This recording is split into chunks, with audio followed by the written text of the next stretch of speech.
While there were definitely some positives this year for the Giants, it's definitely going to go down as a very disappointing season. So much so that some industry insiders believe that the Giants have actually damaged their reputation. So what did these insiders have to say? Do I agree with what they said? We'll get into it next.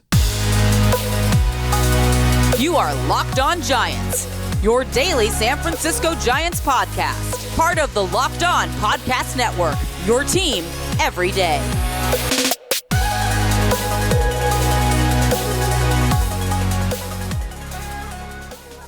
Hello and welcome to Locked On Giants, part of the Locked On Podcast Network, where it's your team every day.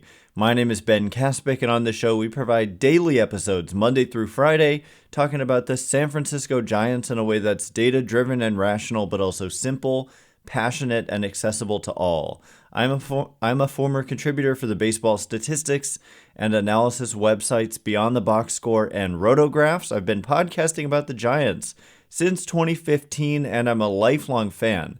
Thank you for making Locked On Giants your first listen every day. We're free and available wherever it is that you get your podcasts, including YouTube. So check us out there, and please hit that subscribe button wherever it is that you're following Locked On Giants. Also, swing for the fences on Sleeper Picks, and you could win up to 100 times your money. Download the Sleeper app and use promo code Locked On, and you'll get up to a $100 match on your first deposit.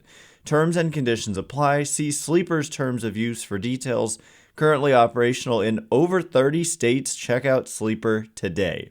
And coming up on today's show, no, we're not going to spend too much time just like breaking down the Giants losing 3 out of 4 to the Dodgers, because it has come to the point where it's essentially irrelevant, sadly, because the Giants, per Fangraph, it doesn't take a genius to figure out that they're basically completely done.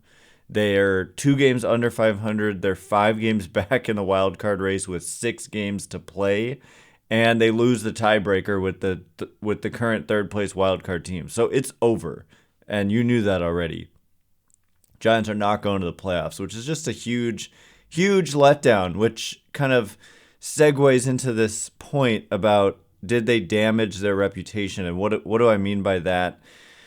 What I mean by that is there's this, it wasn't just Andrew Baggarly. I feel like I read a very similar piece. Maybe it was in the San Francisco Chronicle with Susan Slusser. I wish that I had that, but the one I read today and wanted to discuss was by Andrew Baggarly in The Athletic, and basically he talks about how the Giants, if they have one thing going for them, it had been their reputation with basically getting the most out of pitchers and being able to attract pitchers to their organization, and they had a lot of success. Think Kevin Gausman, think Drew Smyly was really good when he was here, Logan Webb's development, think Camilo Doval's development, Carlos Rodon, and in their first years here, Alex Wood and Anthony DeSclafani. Also a good success story is Alex Cobb. So that's just rattling off quite a few names just in a matter of a handful of years. But, however, basically there's talk from quote-unquote industry insiders who, according to Baggarly, quote, believe that the Giants damaged that reputation this season because they responded to early season struggles from Alex Wood, Sean Manaea, and Ross Stripling by putting them in bulk reliever roles. As the line of thinking goes, they opened themselves up to doubts from the next crop of free agent starters. Would the Giants' next potential rotation targets be concerned that they'd be subjected to a similar fate if they didn't get off to a good start? End quote. And so basically, it kind of takes me a minute to even process this, because I essentially don't really agree with that, because these guys they didn't just not get off to a good start. They were terrible. They were unplayable. I feel like the Giants had to make the moves that they made with these guys when they did. We're talking, like, I remember early in the season just discussing how Sean Manaea and Ross Stripling, their numbers were like basically the worst in the league. It was like worst and second worst. They were just dreadful. Get Ross Stripling, and it's lasted the whole season for Stripling. Manaea, I would say, like, almost completely has turned it around, and guess what? He's back in that starting rotation. There's definitely a case that it took too long to put Manaea back into the rotation. There's conflicting messaging. We're hearing Farhan Zaidi, like, before the trade deadline, talking about how they want to get back to a more traditional 5-man rotation, and then you've got Sean Manaea pitching great in this role out of the bullpen, 3-4 innings at a time or whatever, and yet they didn't put him back in the rotation. So if you say you want to get back to the 5-man rotation, and one of your best pitchers who was a starter is pitching great in a relief role, why was he not put back into the rotation until the last couple weeks recently, like months after those comments were made? And so that one I don't quite get, but like Stripling and Wood, just look up their numbers and tell me that they like didn't deserve to get moved out of the rotation. Like, the Giants were trying to win games and these guys were not helping. And so I guess, like, if there's anyone to blame, it's kind of the front office for signing these guys, or the development staff for not getting the most out of them, or just the pitchers themselves for not pitching well enough. But I personally don't think that these examples, except in the case maybe of Sean Manaea, are great ones, because all it takes is looking at the numbers and saying, well, they were terrible, so why would the Giants want to have them in that starting rotation? And so continuing on, Baggerly says, in the view of several prominent baseball minds outside the organization. Ooh, prominent baseball minds. Whatever, like, who are we talking about? Don't know. Quote, the Giants' atypical usage patterns with both pitchers and hitters, their only true rotation pieces over a lengthy stretch of the summer, were Logan Webb and Alex Cobb. And on the position player side, nobody on the roster has been immune to a platoon or pinch hitter. Ben, I'm going to take a Ben pause here and say that is not entirely true. I don't believe that at any point Tyro Estrada has been platooned or pinch hit for. Like, he's just, when he's been out there, he's been an everyday player. And so I wouldn't say nobody's been immune to it. But outside of that, it's true. And then continuing on, Baggerly says, that'll make it difficult to cultivate trust with players they attempt to sign this winter. And on the position player side, I agree with it. Although, actually, Baggerly continues. He says, to wit, outfielder Mitch Haniger, whose $43.5 million contract was the largest guaranteed sum the Giants handed out this past offseason, has found himself in a bench role after he struggled upon returning from a fractured forearm 3 weeks ago. Okay, interjection again. He also struggled before the forearm fracture. It's not like he was good, fractured his forearm, came back, was bad, and then they benched him. He's just been bad the whole season when he's been on the field. Okay, continuing on. Haniger, who met over the weekend with Giants manager Gabe Kapler, is keeping a stiff upper lip and a stiff lower one, too, in his public comments. Haniger says, quote, not being in the lineup every day is because I haven't produced. If I produce, I'll be in the lineup, and so I'm just trying to make the most of every opportunity I get. I feel like if you're swinging the bat really well, you can force the manager to be in the lineup, and unfortunately, I haven't been doing that, so other guys are getting opportunities, and I'm just going to focus on getting better and working hard. And then Baggerly says that's what rookies are supposed to say, not someone who is an established veteran and is getting paid like one, end quote. And so that is like the one I disagree with the most, because he has just played terribly, and the Giants were trying to win games, and he was not helping them do that at all. I mean, just look up the numbers. It's the same thing as Stripling and Alex Wood. I mean, we're talking Haniger's only played 60 games, but it's 226 plate appearances and a 72 weighted runs created plus, about 30% below average. He's just consistently like chasing sliders out of the zone, chasing fastballs in off the zone, and when he gets pitches to hit, he's not hitting them, or he's hitting them on the ground to the left side. So I don't think Haniger's like keeping a stiff upper lip or whatever. I think he's being honest, saying like, if I played better, I would be playing, but I've stunk, and so they're trying some other guys right now, especially now that they're out of it. They know who Haniger is, but you want to get a look at a Tyler Fitzgerald, or you want to get more looks at Luis Matos or whatever. It makes sense, like given Haniger's just not playing well, to just say, look, shut it down, come back next year, try to be better. I just don't buy that benching these players who have been awful is some kind of look. I think that they have damaged their reputation in some ways, but these are not the examples as to why. So I will kind of give my examples as to why and in what areas I think they have damaged their reputation, and also discuss the departure of their director of pitching. Is it the first of many coaching staff changes? It very well could be.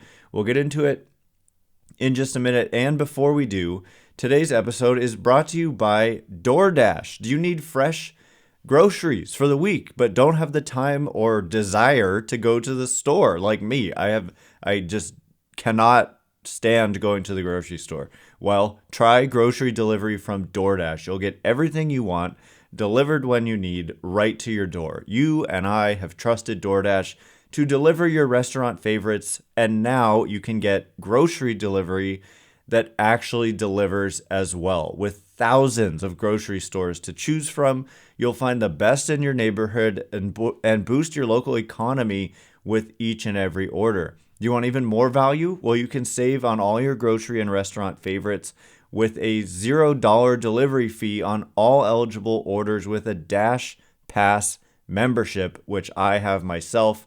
It has saved me a lot of money, a lot, trust me. And right now, you can get 50% off your first DoorDash order up to a $20 value when you use code LOCKEDONMLB at checkout. Limited time offer, terms apply. That's 50% off up to a $20, no minimum subtotal, and zero delivery fees on your first order when you download the DoorDash app in the App Store and enter code LOCKEDONMLB. Don't forget, that's code LOCKEDONMLB for 50% off your first order with DoorDash. All right, as promised, we are going to discuss how I do think the Giants have damaged their reputation, and how it's not about benching or moving to different roles players who have been terrible. Thanks again for making Locked On Giants your first listen every day. Every day is tomorrow. Yeah, we'll be breaking down, like, I find it really fun to be watching these young players. I've discussed how I'm kind of discouraged that we only have now 6 games left to get a look at these guys. Like, Kyle Harrison's going to make a start, not tonight, but tomorrow. Marco Luciano has been impressive to me. Tyler Fitzgerald has been impressive to me, and on and on. And it's a great pitching matchup. And the Giants and the Padres they have the same record, and it's a great matchup with Logan Webb going up against Blake Snell with Cy Young implications. The Giants play the San Diego Padres tonight at what time? I'm guessing 6:45? 6:45 Pacific, and you can catch every pitch of the Giants' hometown broadcast with SiriusXM on the SXM app. Search Giants. And so I think Baggerly's point when he says that when he says that there are atypical usage patterns of both pitchers and hitters, and then he discusses the fact that just Logan Webb and Alex Cobb were their only rotation pieces for a lengthy stretch, and that almost nobody on the roster has been immune to a platoon partner or pinch hitter. Almost nobody. when did they ever platoon or pinch hit for Thairo Estrada? I don't think that ever happened. But we're talking about one player. Also, like Patrick Bailey, they never platooned him. He just doesn't always start because he's a catcher and he needs rest. And the idea was for Conforto and Haniger to be everyday players as well, but they, Conforto, look at the numbers against lefties. He just hasn't performed. He's been mediocre this season overall, and Haniger's just been completely like Tommy La Stella-like, just a guy more so than La Stella even, who had a reputation and track record of performance and just hasn't performed at all. And so that goes maybe like to the coaching staff. Like maybe there's damage to the reputation of their ability to get the most out of hitters, which they had for a minute. But I think that may not be the case anymore. I mean, so many of their hitters, Conforto and Haniger included, like certainly they did not get the most out of them this season. And man, it just makes me sad that we're talking about this season as if it's over, because it is. And it flew by for me. I remember opening day like it was yesterday. And anyway, they definitely, the way that they do things, I think it's too extreme. I think that and the way that they've treated their young players isn't really mentioned here. Like how guys like Tristan Beck, I guess it is kind of included in the usage pattern comment. Like young pitchers like Tristan Beck haven't been given opportunities to start, even when he maybe showed signs of deserving it. And Keaton Winn, and like instead they'll start sometimes, they'll have an opener sometimes, and they'll get optioned sometimes, even though they are pitching well. Like Tristan Beck, at least once, maybe even twice, was optioned while pitching well. And stuff like that, I think, does damage the reputation. And certainly having two not good seasons in a row damages the reputation. And so I think changes need to happen. I'm not sure exactly what that means. Brian Bannister departing is kind of like a change that they didn't make themselves, but is a major change. And so he was the director of pitching, and he just left. He just up and left for the Chicago White Sox. He said that it's a better work-life balance opportunity for him there. Don't know exactly what that means, but maybe a little bit less work, I guess, maybe. But Baggerly's point is that how is that going to impact their pitching infrastructure, and how is it going to be viewed throughout the industry? Because Bannister had a big impact, and a lot of pitchers kind of came here partially because they wanted to work with Brian Bannister. And so I would say they need to find the best and brightest again, and for no other reason than them being the best and brightest. And that includes on the hitting side.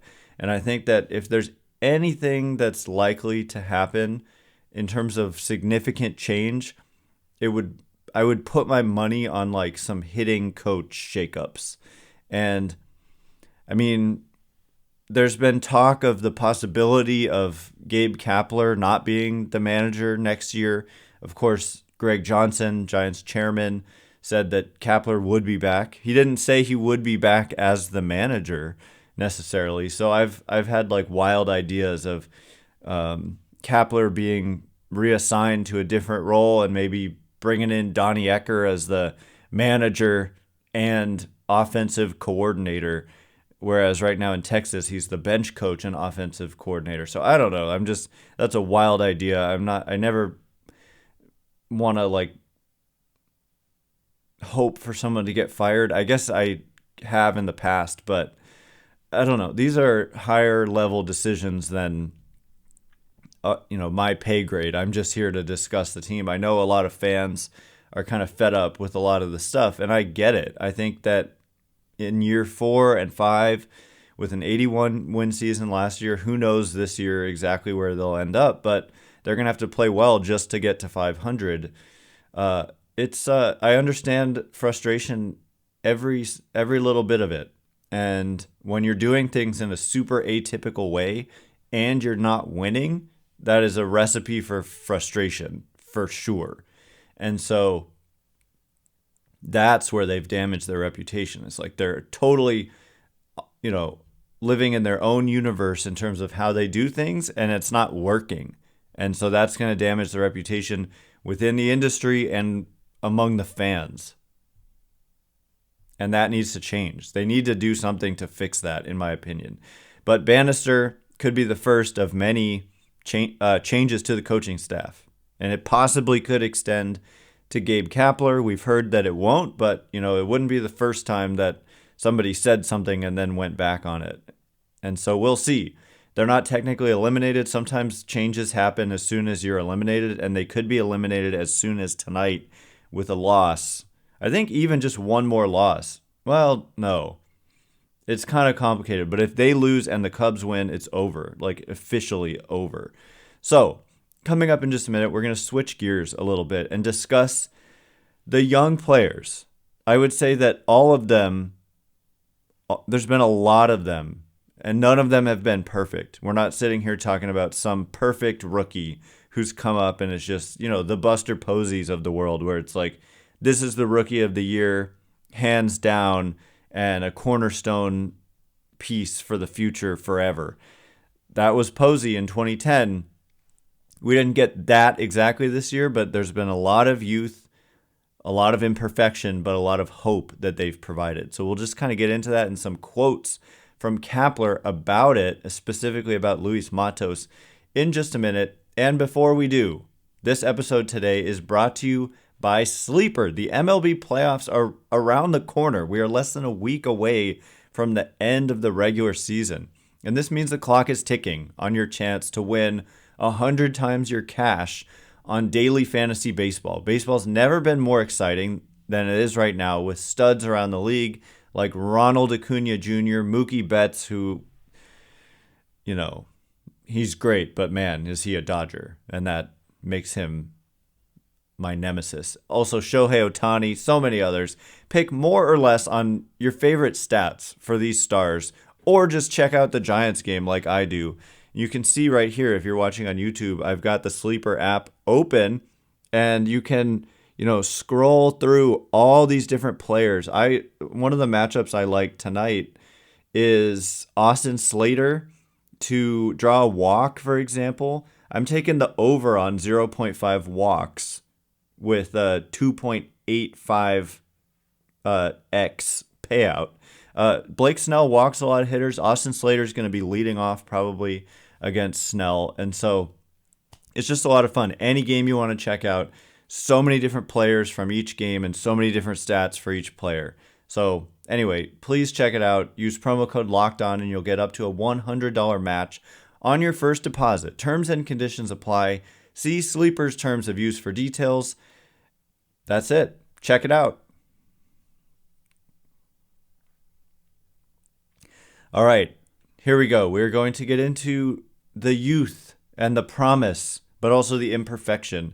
Thanks again for making Locked On Giants your first listen every day.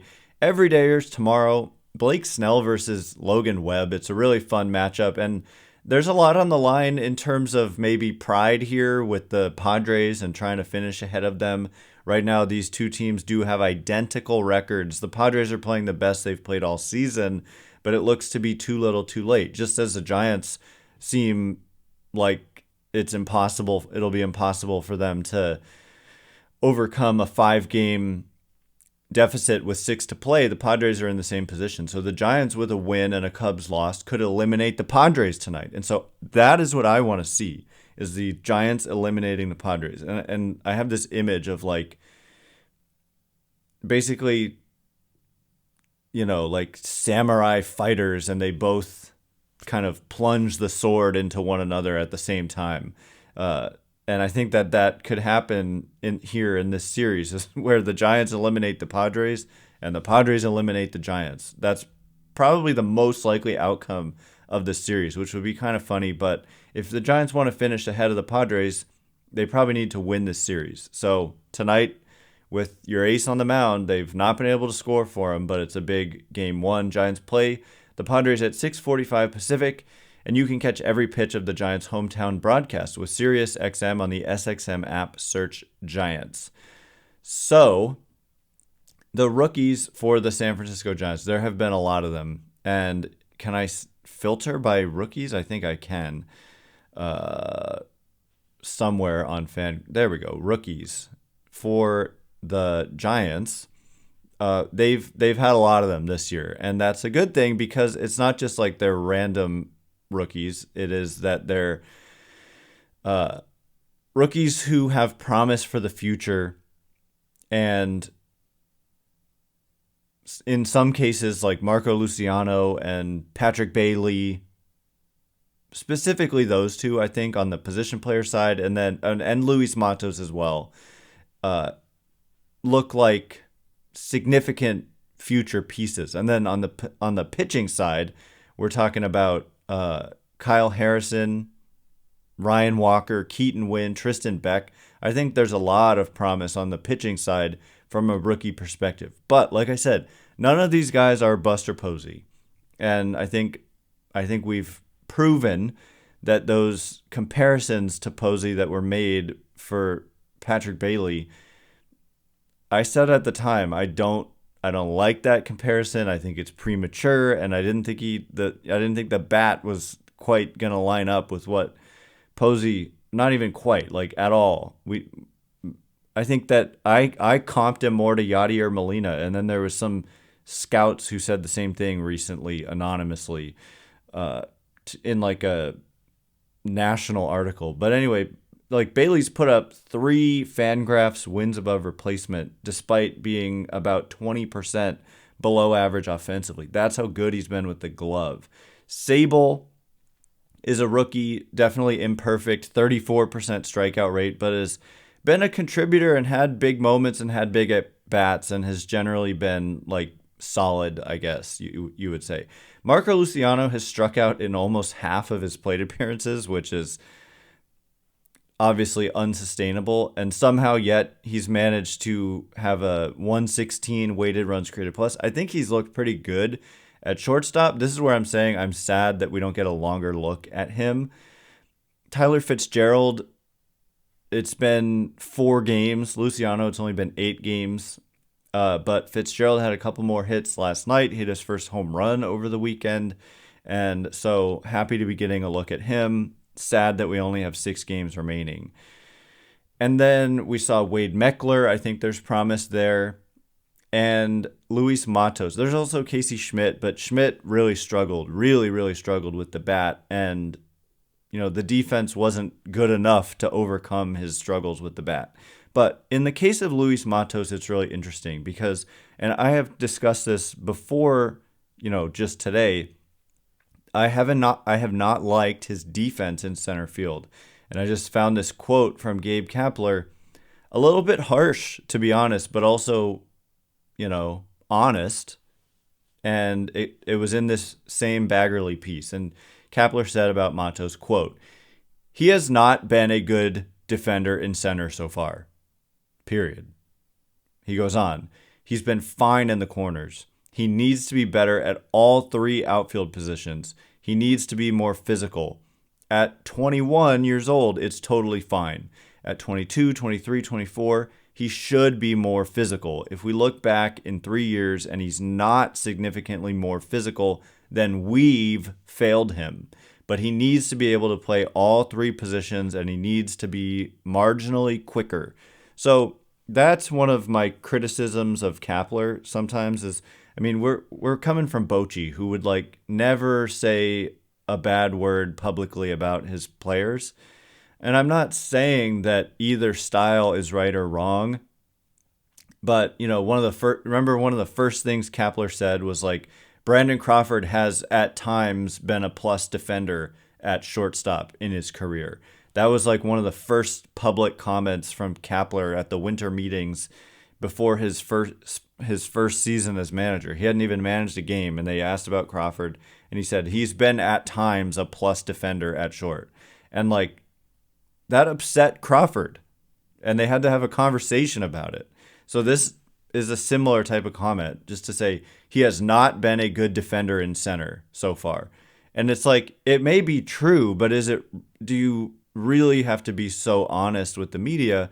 And in some ways, I appreciate the honesty. And in some ways, like when he said that about Crawford, it was true that Crawford was showing real signs of decline defensively. And so Kapler was just being honest. So there's a case to make that honesty is all right. But I think like a middle ground where it's like you're honest, but maybe you phrase it a little bit differently. So it's more like reading between the lines versus so blunt. Because if Matos sees that and you haven't said it like directly to his face, or even if you have, it comes across as harsh. But it's true. I have not liked his defense in center. The metrics haven't liked his defense in center. And certainly Kapler hasn't liked his defense in center. And it's funny because Kruk and Kipe, and this is what if you heard me discussing this a while ago, it was back when they were in Anaheim. And he made some big mistakes out there. And I went on kind of a rambling rant about how I just thought that Matos was not performing well in center. But like Kruk and Kipe are talking about how great he is in center. So no disrespect to Kruk and Kipe, but I just don't agree. And neither does Kapler, and neither do like all the different kind of metrics that are out there based on, a lot of the metrics are like based on people watching the games and evaluating. They're not just like computerized or whatever. But even the ones that are computerized, which I think are even better, like outs above average, hate Matos in center and his speed. Like Kapler said, he needs to be quicker. People say, oh, he's so fast, but he's really not that fast, and below average speed for a center fielder. So anyway, but like Kapler said, he's 21, and yeah, thickening up is going to be important for him because he's got to hit for more power, I think. And if he does that, he has a chance to be a special player, but he's 21 and maybe he already turned 22, but future's bright, and I want to see more of Luciano. There's, certainly those guys and Bailey coming up this year is a bright spot for the season. And then also on the pitching side, Ryan Walker established himself as a good reliever. Keaton Wynn established himself as a guy I want to see a lot more of. Tristan Beck, same thing. And definitely Kyle Harrison as well. So that's the positive of 2023 for me, is all of those young players I just mentioned and how they all are imperfect, but I can see a future and potentially stardom for some of them down the road, but not just yet. And then maybe useful big leaguer out of several of them, even if they're not stars. Anyway, that is all the time we have for today. Thanks again for making Locked On Giants your first listen every day, everydayers tomorrow, breaking down whatever the heck goes on in this game, hopefully eliminating the Padres. That would be a lot of fun, and I would look forward to that. But whatever happens, we'll be back. Once again, my name is Ben Kaspick. Check me out on X at Ben Kaspick, KASPICK. If you like this show, please consider rating it or leaving a review. Helps me out a lot, so thanks in advance, and thanks to everyone who's done so already. Cannot wait to be with you again tomorrow. Thanks again for listening. You are now Locked On Giants.